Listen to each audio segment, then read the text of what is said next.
Hello folks. Today, I have a story I really want you to hear.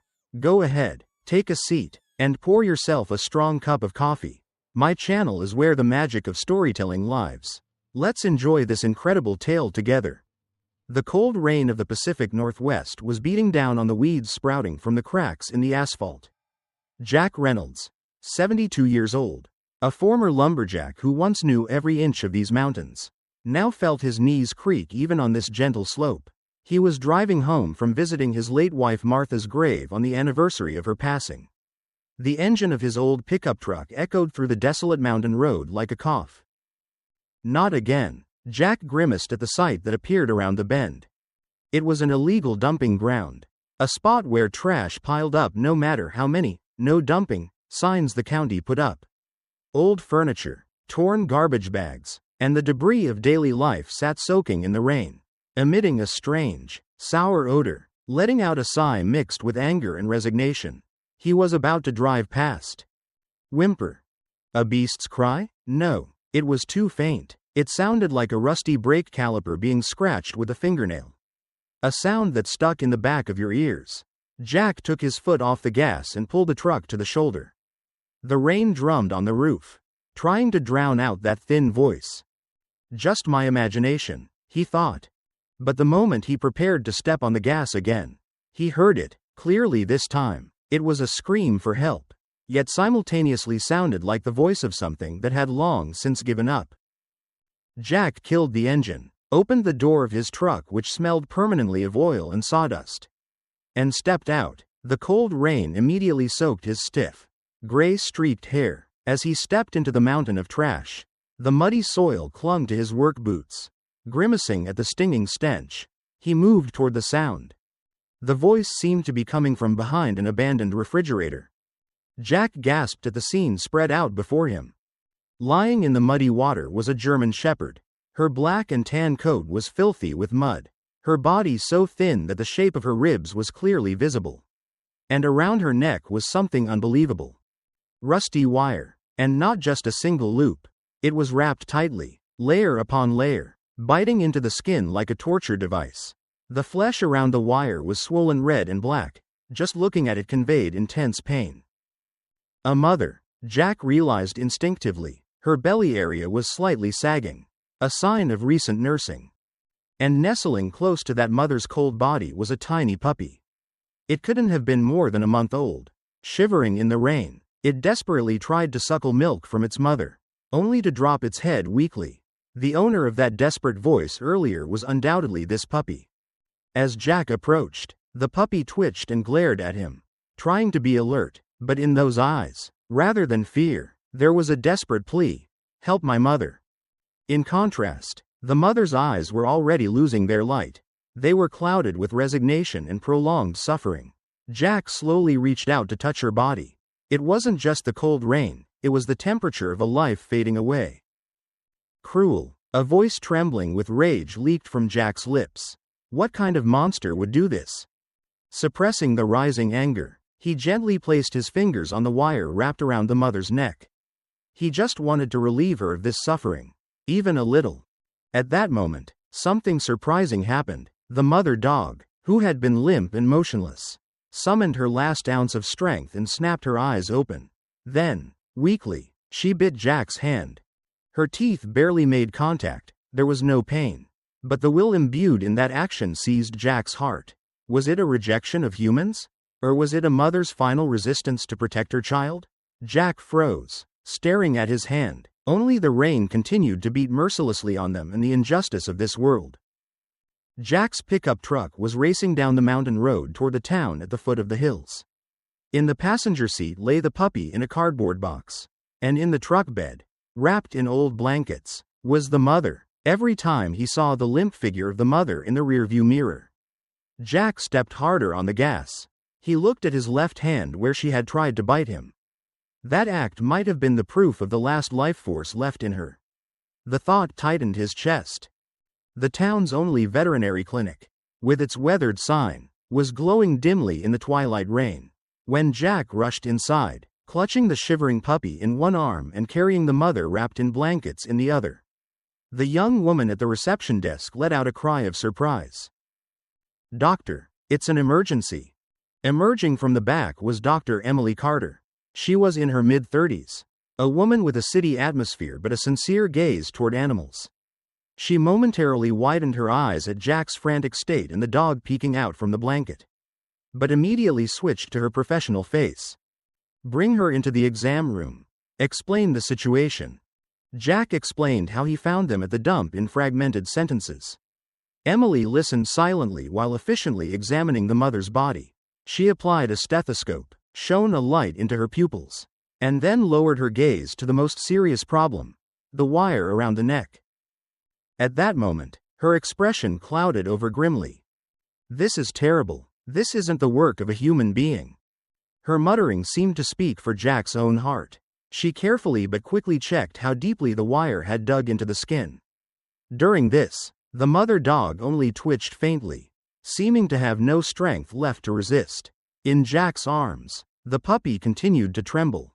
The warmth of the clinic felt like something from another world. "We have to cut this wire first, but I don't know if her body can take it." Emily moved the mother to the X-ray room, and Jack was told to wait in the waiting area. The light from the surgery room visible through the glass felt piercingly cold. Jack sank deep into the chair, staring at his own dirty hands. "If only I had found them sooner. No, if humans hadn't done this in the first place." Aimless anger and regret swirled around in his head. It felt like a long time had passed. Eventually, pale-faced Emily returned to the waiting room. Her white coat was speckled with blood. "We managed to remove the wire. But," Emily cut her words short and took a deep breath. "The damage to the neck is too severe. It's a miracle it didn't hit a major artery. But that's not all. Due to not eating or drinking for a long period, she has extreme malnutrition and dehydration. Her internal organs are shutting down." Jack swallowed hard. Every one of Emily's words sank into his body like heavy lead. "Doc, she's gonna make it, right?" At Jack's trembling voice, Emily looked down painfully. "I'll be honest with you, Mr. Reynolds, the chances are next to zero. Her heart could stop at any moment." Close to zero. That cold declaration shattered the slight hope Jack had held in his chest. A sensation like everything going black. The resigned eyes of the mother dog he saw at the dump vividly returned to his mind. Maybe at that time, she had already realized her fate. For this girl, continuing to live might just be prolonging the pain. One option is to let her go peacefully. Euthanasia. Euthanasia. The word shook Jack's head as if he had been hit by a hammer. Let her die? No. Reason said this was treatment. But his emotions wouldn't allow it. Jack couldn't answer, just bit his lip. It was then, the puppy, who had been quiet in Jack's arms until now, started to wiggle. Then, with its tiny body, it desperately climbed up Jack's chest and began to suckle on his cold finger, smacking its lips as if it were a pacifier. A warm, soft sensation. It was a testament to life, so pure that it lit a small flame in Jack's heart as he stood on the edge of despair. Jack rejected Emily's proposal with silence. "If you're gonna put her down, I'm taking her home." Seeing those stubborn eyes, Emily couldn't say anything more. She administered emergency treatment and painkillers, then entrusted the mother to Jack. "You can pay me later," she told him. Her eyes seemed to be trying to understand Jack's recklessness and something lying deep within it. When the pickup truck started climbing the mountain road again, the rain had turned to snow. It was the first real snow of the year. The white crystals slamming against the windshield looked like a wall blocking Jack's future. On the passenger seat was the puppy in a small cardboard box. In the back, the mother wrapped in blankets was barely breathing. By the time they arrived at his home, an old single-story house, the world had turned silver. Jack gently carried the dogs inside and made a bed by stacking old cushions in front of the wood stove in the living room where he spent most of his time. "Lady." Jack tried calling her by the name he had chosen. The mother didn't twitch, only shallow, rapid breathing caused her chest to rise and fall faintly. Jack sat beside her, able to do nothing but watch. Outside, the blizzard was howling. The chill seeping in through the cracks of the house crawled up Jack's feet.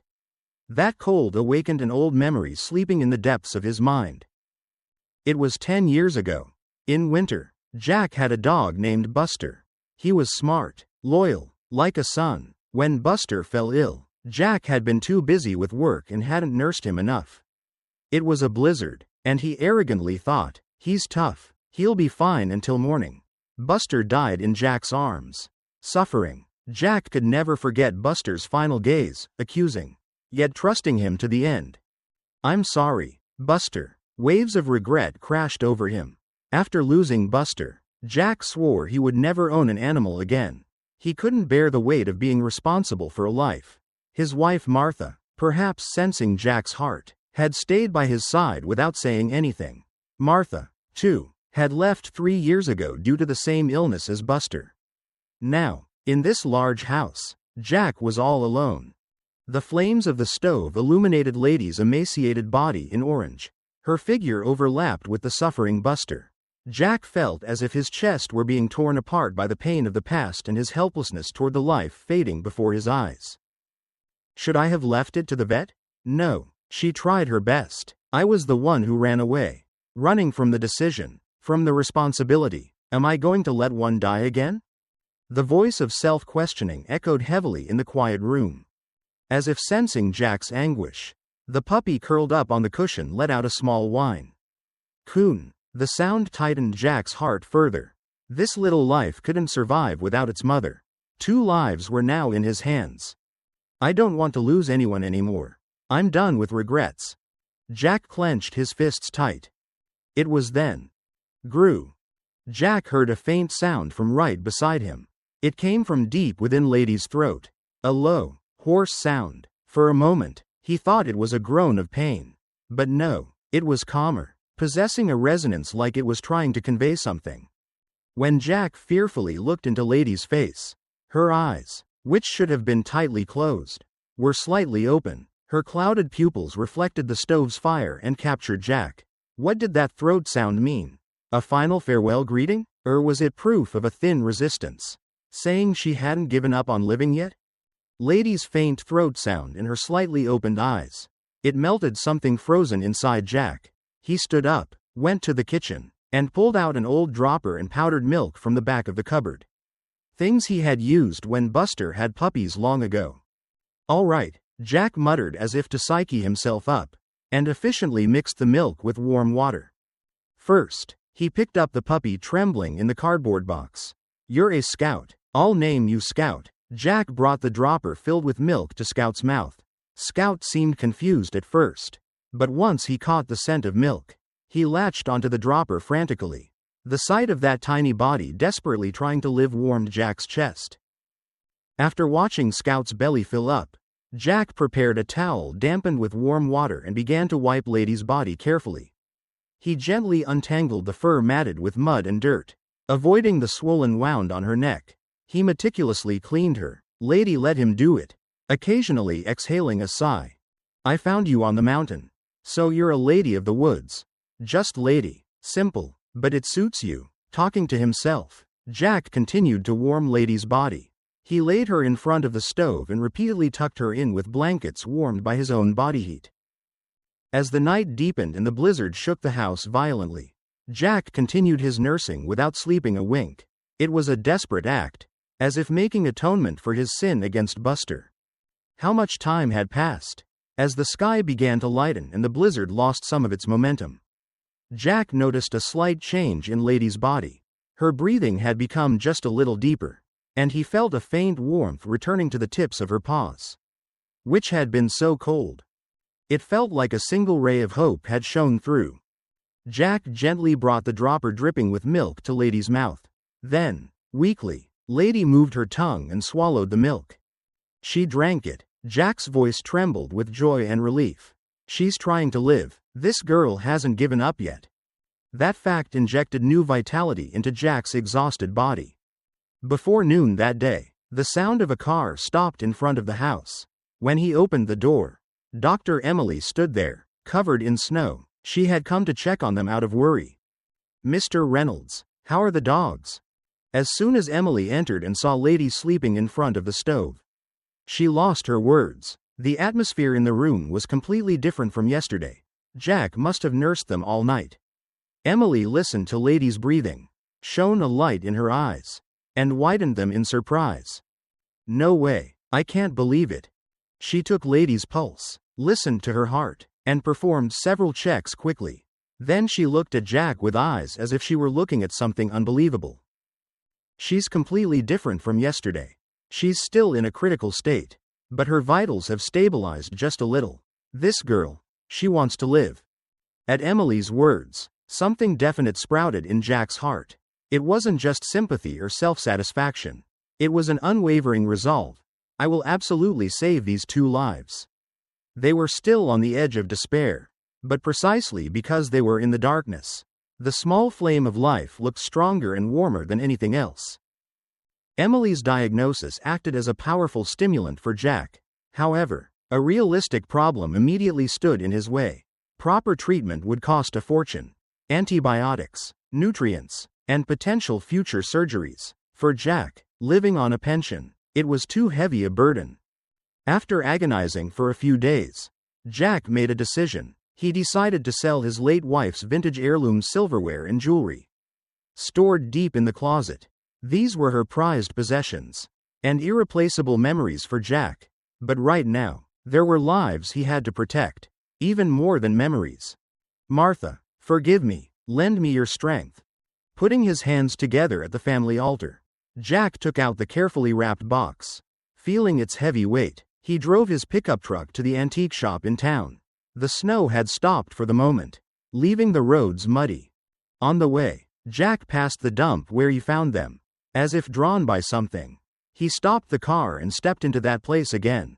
He had reported it to the police, but there was no sign that any investigation had taken place. Jack searched the mountain of trash carefully for any clues linked to the culprit. Then, a small piece of metal shining in the mud caught his eye. Picking it up, it was a piece of wire. The same type of rusty wire that had been wrapped around Lady's neck. As Jack toyed with the wire in his fingers, he realized something. This wasn't ordinary wire. He recognized the cross-section and hardness. This was heavy-duty rebar tie wire used in large-scale construction sites. And there was only one man in this town who used this specific industrial wire. The face of a man appeared in Jack's mind. Bill Henderson, a local power player and the owner of the biggest construction company in the county. Bill was charming on the surface, always at the center of town festivals and council meetings. Jack had even hired him for repairs in the past. It was hard to connect that man's friendly smile with the brutal act of abusing an animal. But once the seed of suspicion is planted, it eats away at the heart in an instant. Forgetting about selling the jewelry for a moment, Jack turned the steering wheel toward Henderson Construction. His heart pounded with a nasty rhythm. When he arrived at the office yard, Bill was just chatting with several townspeople. In the center of the group was a brand new, pedigree hunting dog. Bill was boasting while stroking the dog. "Yeah, this new one's got good bone structure. The last one got too old. Useless. Froze up right in the middle of a hunt. Had to get rid of it." Bill said it without a hint of guilt. Those words struck Jack like lightning. Get rid of it. That phrase overlapped perfectly with the wire around Lady's neck and the scene at the dump. Jack clenched the piece of wire in his pocket with a trembling hand.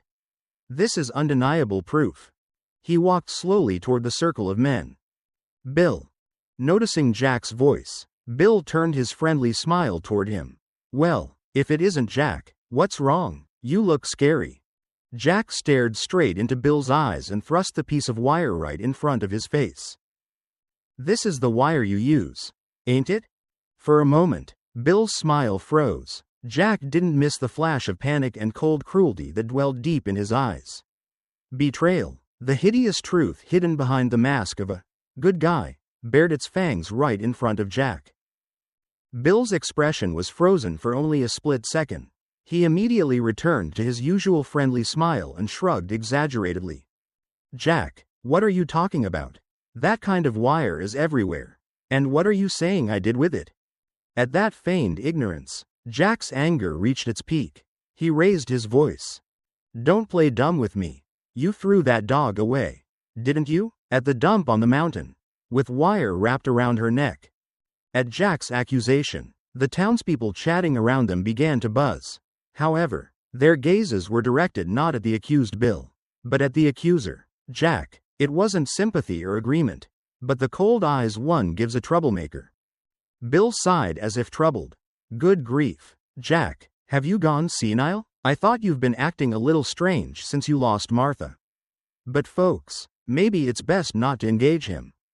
Bill's words dominated the atmosphere.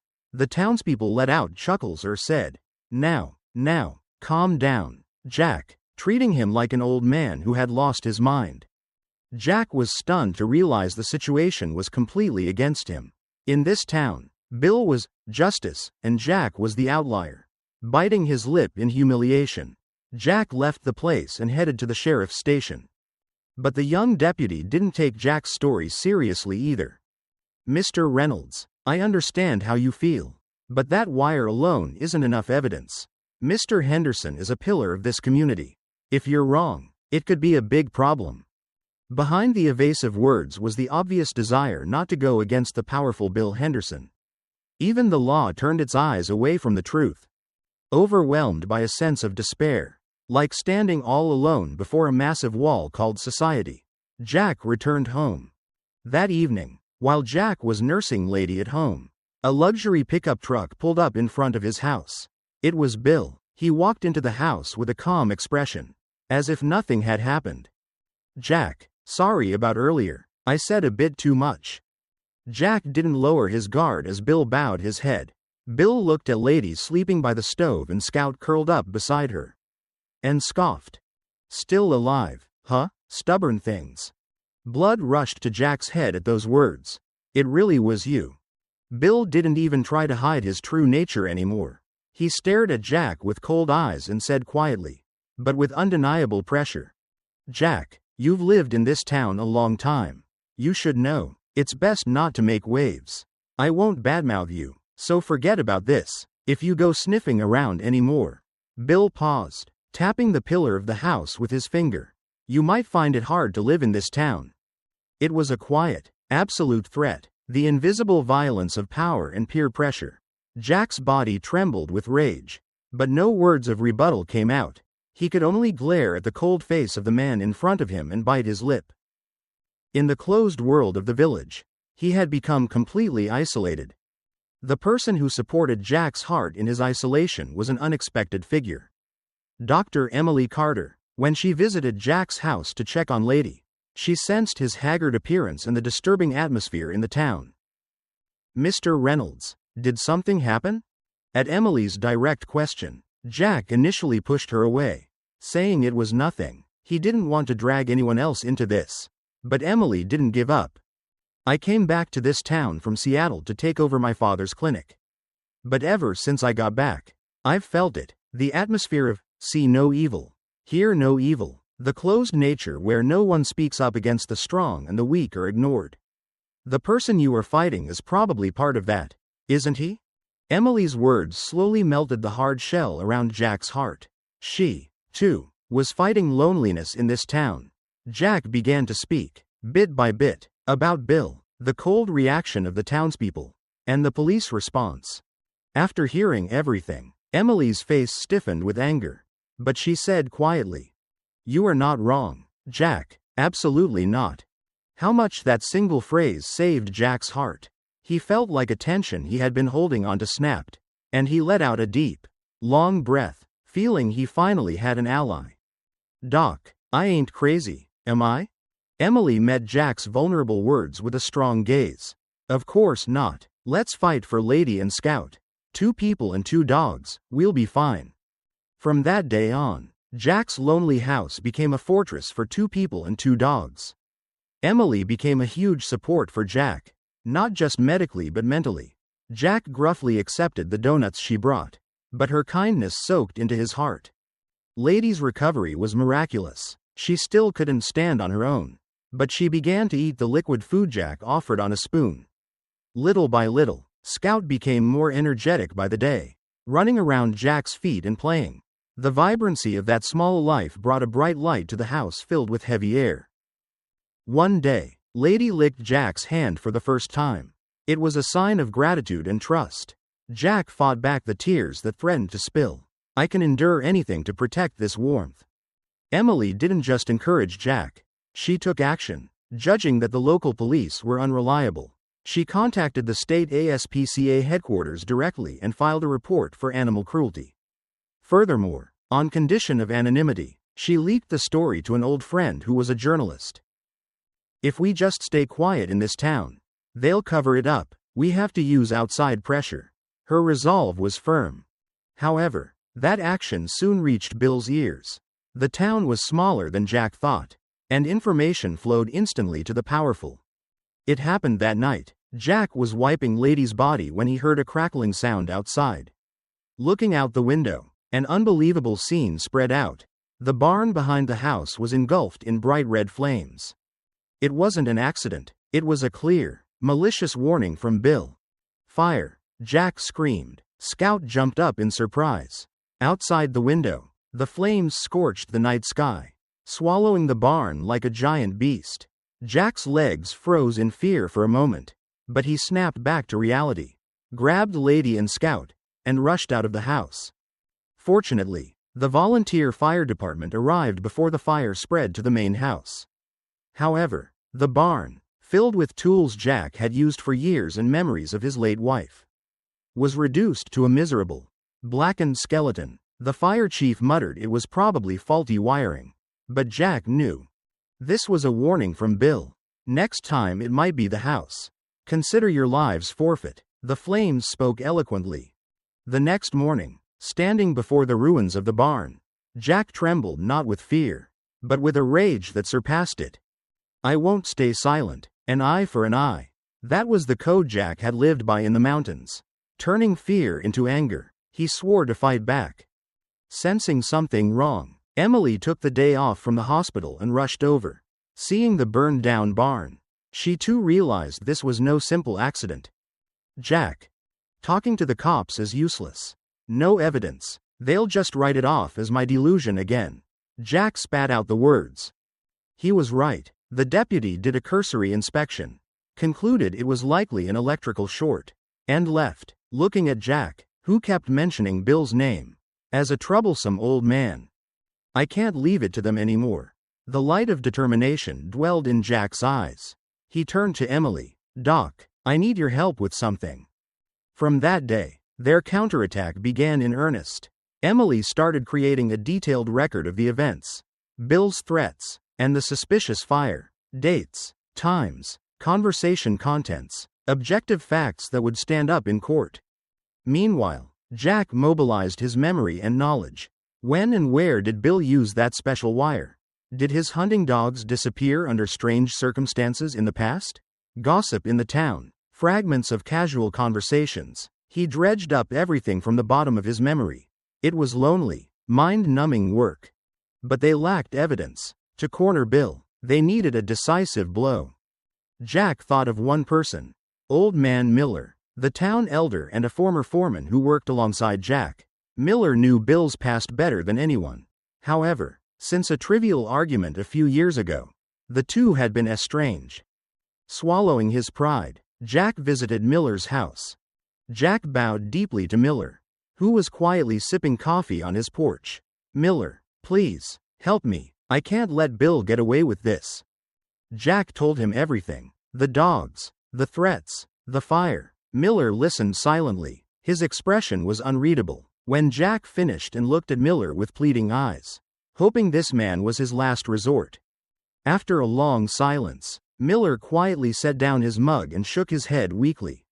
"I ain't getting involved. I'm too old for this fight." That refusal was too cold and heavy, shattering Jack's last hope. Rejection from the elder Miller was like a final sentence. There was no one left in this town on his side. Despair began to paint his heart black.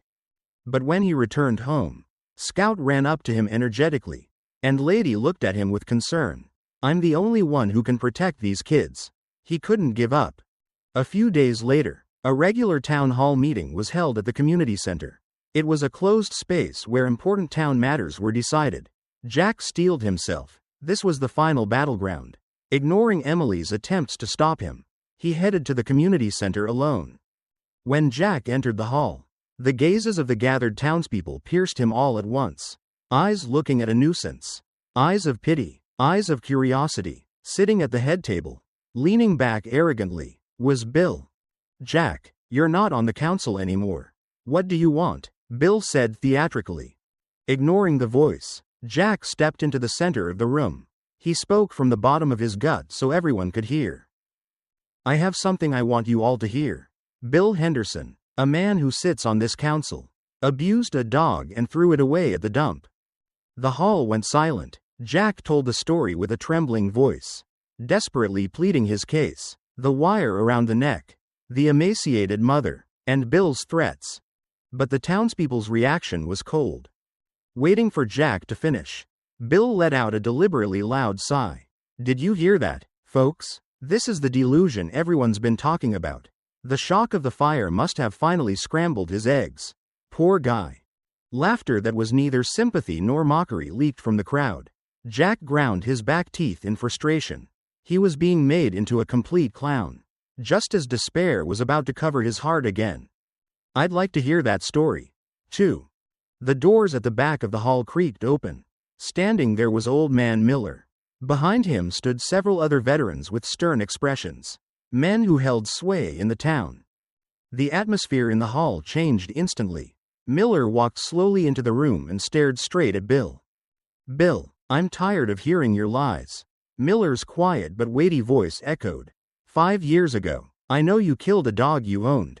Made it look like an accident in the woods. Just because it got too old to be useful. Same thing this time, ain't it?" The crowd gasped at the shocking revelation. The smirk vanished from Bill's face. "What are you saying, Miller? Did you go senile too?" "Don't play dumb." Miller slammed his cane on the floor.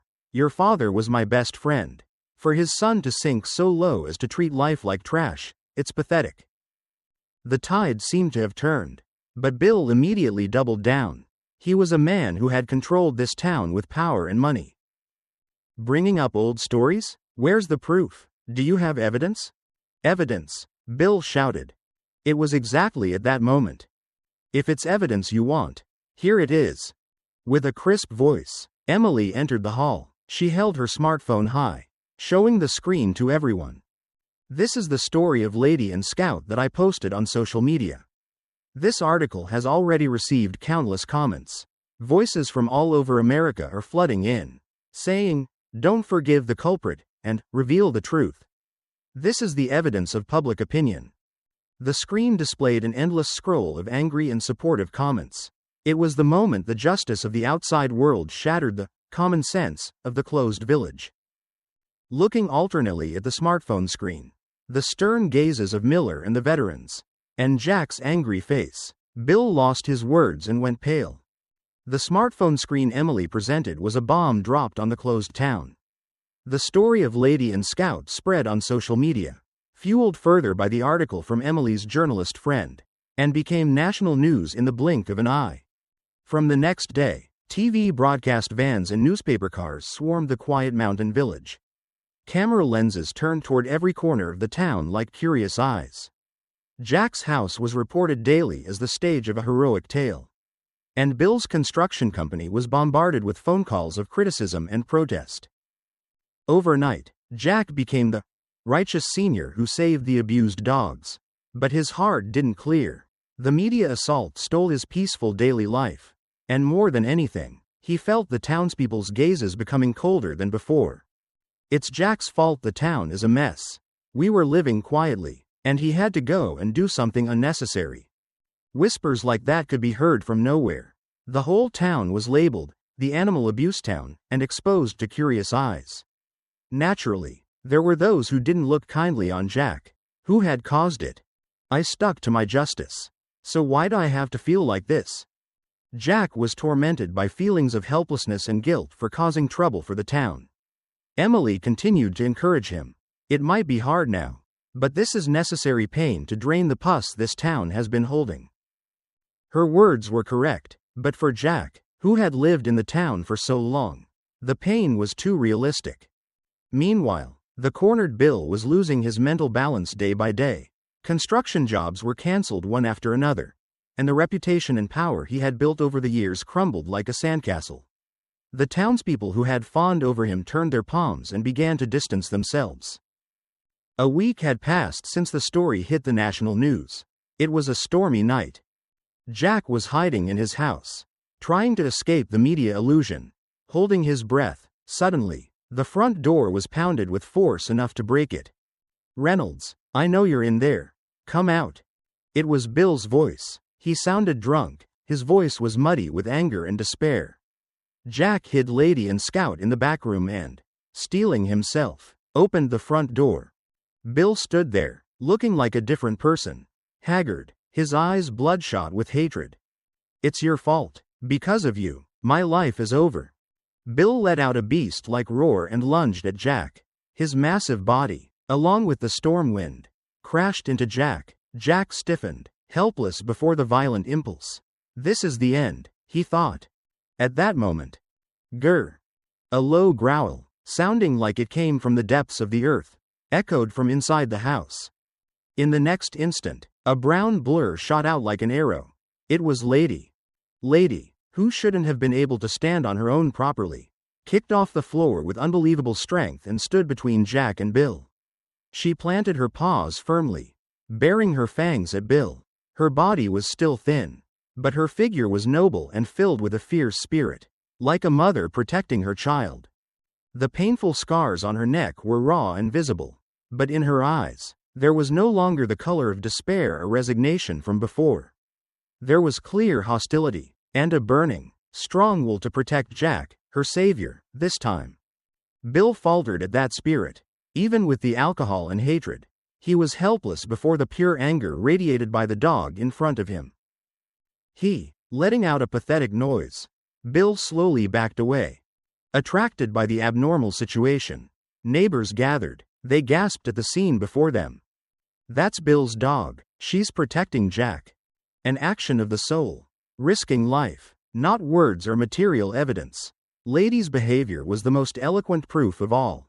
The figure bearing clear hostility toward the former owner who had treated her so cruelly, and risking herself to protect the human who saved her. Where could there be a greater truth than this?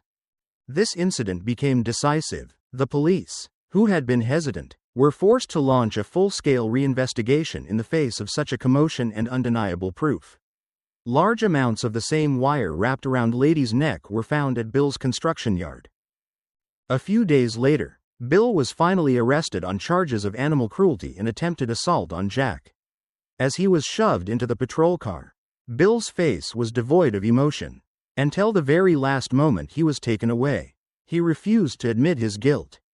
The stormy days passed over the town, but in Jack's house, a new, quiet battle was about to begin. Lady had displayed miraculous strength that night, but the backlash was severe, and she weakened again, and the deep wound of distrust toward humans carved into her heart had become even deeper. Contrary to the resolution of the case, with Bill arrested and the media illusion receding like a lie, silence returned to the town. But the daily life of Jack, Lady, and Scout was completely different from before. The most serious issue was the mental trauma. Lady began to show extreme fear toward humans other than Jack. Even with Dr. Emily, who came for regular house calls, Lady would growl and threaten fiercely, never letting her touch her. She wouldn't touch a single piece of the jerky Emily brought. Her eyes would tightly close shut again when directed at anyone but Jack. "No need to rush. Let's take it slow, at Lady's pace," Emily encouraged Jack, but he felt guilty for deeply hurting Lady's heart. He had exposed Lady to the world's eyes to corner Bill. Had that resulted in tormenting her further? Jack realized that for Lady's heart to recover, she didn't need medicine or treatment, but simply a calm and safe time. He decided to dedicate the rest of his life to the future of these two dogs. First, he started cleaning up the neglected area around the house. He cleared the site of the burned-down barn and decided to make a small vegetable garden there. "I'll plant tomatoes and cucumbers in the summer. Fresh vegetables should be good for Lady's recovery." He repaired the fence and repainted it, strengthening the fortress for Lady and Scout so they could spend time in peace. Scout ran around Jack energetically, digging holes at his feet while he worked the soil. Getting muddy and playful, that innocent figure saved Jack's heart many times. The season was shifting from winter to spring. On a sunny day, Dr. Emily visited Jack's house with some documents. "Mr. Reynolds, the police contacted me. You need to complete the formal procedures regarding the ownership of Lady and Scout." They were adoption papers to become the official owner. Handing Jack a fountain pen, Emily said in a gentle voice, "Jack, please become their real family." Jack grasped the offered pen with a trembling hand. In the column for owner, he wrote his name, Jack Reynolds. Those letters appeared in his eyes with a weight and warmth he had never felt before. The moment he finished writing, a single tear rolled down Jack's cheek. It wasn't a tear of sadness or regret. It was a quiet, deep tear of joy for having a family to protect again in his life, which had been full of loss. A few days before the trial began, there was an unexpected visitor. A haggard-looking middle-aged woman. It was Bill's wife. As soon as she saw Jack at the door, she broke down, collapsing on the spot, sobbing. "My husband, I am so sorry for what my husband did." Jack was too surprised to speak. She didn't bow, she just sat on the porch step, burying her face in her hands, apologizing over and over. There was no trace of the dignity of a powerful man's wife, just a single, exhausted, weak woman. Jack invited her inside and served a cup of coffee. Holding the mug with trembling hands, she began to speak, bit by bit. "I always knew, whenever Bill got tired of a dog, he would dispose of them the same way. I knew it." It was a shocking confession. She had been frightened by her husband's violent side for years, forced to look the other way. "When I'm at home, I'm always walking on eggshells. If I went against him, I didn't know what would happen to me." That fear had stolen her voice of justice. "That day, I saw him putting Lady in the truck. I knew he was going to do the same thing again. But I couldn't stop him. I didn't have the courage." Tears of regret overflowed from her eyes. Jack just listened silently. The woman in front of him might be an accomplice to abuse who shouldn't be forgiven. But seeing her face filled with agony, he couldn't simply hate her. She, too, was another victim created by the man named Bill. When she finished talking, she took an old notebook out of her bag. "This is my diary. I couldn't tell anyone, so I wrote down his violence and cruel acts toward animals right here. Please use it as evidence in court. This is the only atonement I can make." The notebook she offered felt heavy. Packed tightly within it were the weakness and fear of a human being. And a wish for redemption, perhaps too late, stained with tears. If this were presented in court, Bill's guilt would be established beyond doubt. It was the decisive blow. Jack received the notebook quietly. Then, to the weeping woman, he spoke slowly but clearly. "You were in a cage too, weren't you?" It might not have been words of forgiveness, but Jack's single sentence had a resonance that slightly salvaged the soul of Bill's wife, who had been tormented by guilt. She covered her face and continued to cry aloud. Outside, the sound of snowmelt running off the hard frozen ground could be heard. It seemed to announce that the long, harsh winter was ending, and spring was approaching the village and people's hearts. Little by little, thanks to the decisive evidence of the wife's diary, the trial ended much faster than Jack expected. Bill was given a prison sentence, an exceptionally heavy punishment for animal cruelty laws. Hearing the verdict in the courtroom, however, Jack didn't feel any sense of elation or victory. What remained was an indescribable emptiness. Over a single life, many people were hurt, hated each other, and lives were derailed. It was only right for Bill to pay for his crimes. But that didn't mean Lady's mental and physical wounds would heal completely. Nor would the bad blood remaining in the town disappear cleanly. Was there really a winner in this fight? Jack declined all media interviews after the trial and left the courthouse alone without telling anyone. His battle was over. From now on, he would only think about protecting the quiet daily life with Lady and Scout that lay beyond the verdict. Driving his pickup truck, he entered the familiar mountain road. The scenery from the window was completely dressed in spring. Trees were budding, and small wildflowers bloomed by the roadside. It should have been the same scenery as always. But to Jack's eyes today, everything looked new and calm. He felt like the heavy load on his shoulders had finally been lifted. He parked in front of the house and killed the engine. The front door burst open, and Scout flew out, wagging his tail so hard it looked like it might tear off.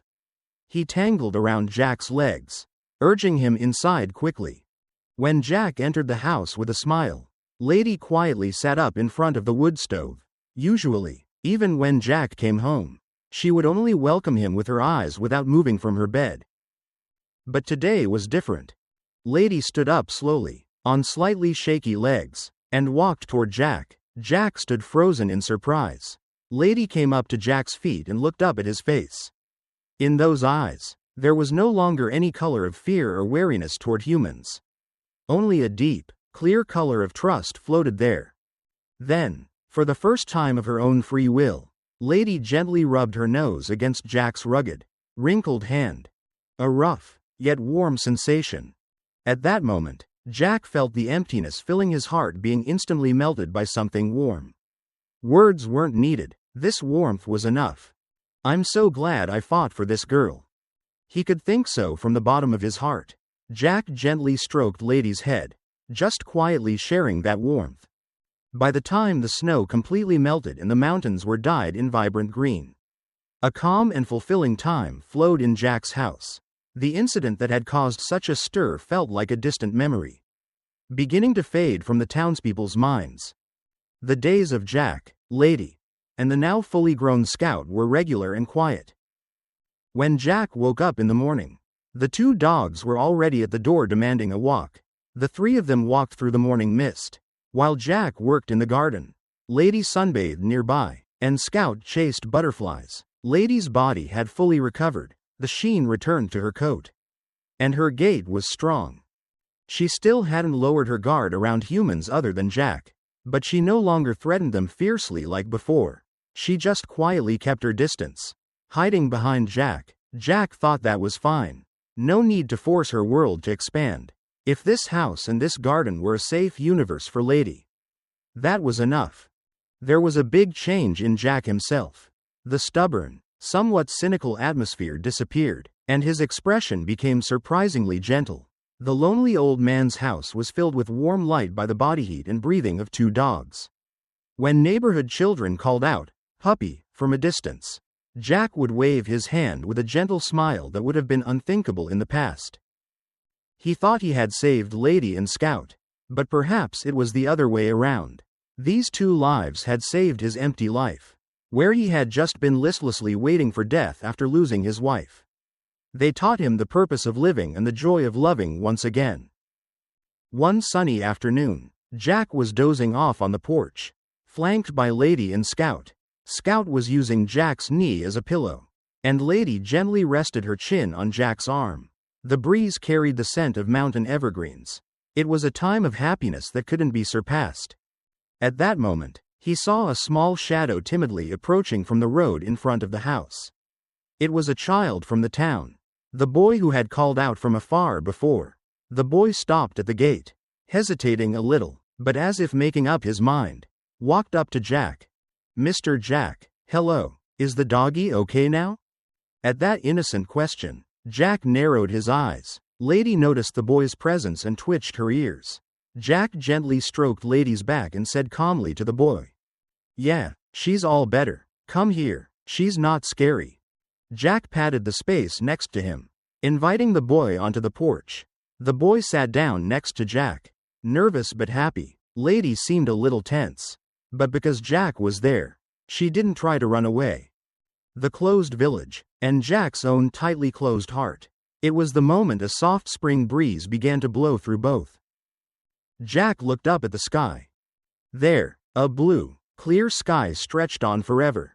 It looked as if it were blessing the new future of him. Lady and Scout,